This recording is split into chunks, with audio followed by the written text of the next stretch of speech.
raha mpitso tolakandro kosa no anatanterahana ilay séminaire na conférence lehibe ao amin'ny efitrano malalaky ny Degsa eny Ankatso endry tafiditra indrindra ao anatin'ny ilay hetsika nampitondraina ny anarana hoe ireo lalàna fototra fanalahidin'ny fahombiazana sy fandresena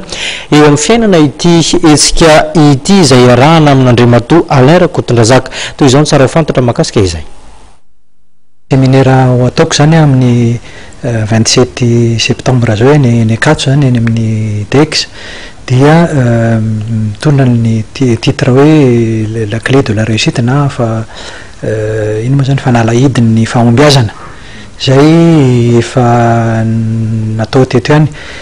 ankoatran'izany dia misy mbola zavatra vaovao compacte kokoa zany le izy ary afaka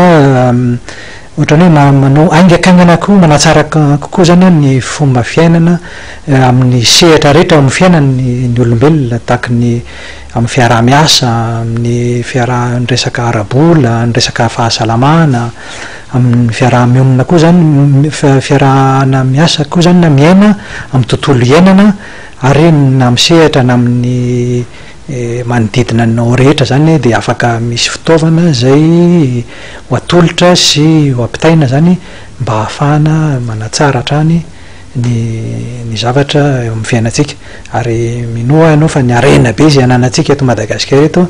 indrindrindrindra amin'ny olombelona ny fahendrena malagasy dia ataoko ngomana fa misy zavatra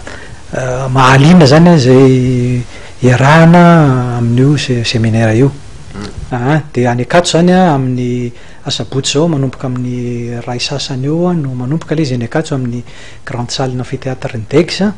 dia ny vidipidirana 10 000 ariary zany ny fandraisana anjara raha malala fa misy vola mivoaka betsaka koa amin'ny fikarakarana séminaire ohatran'izao ka zay no mahatonga kanefany zany atao fanatao farany mihitsy amin'ny vidy mirarina le satria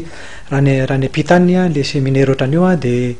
tsy fantatro quelques centaines d'euros ny fitenenana no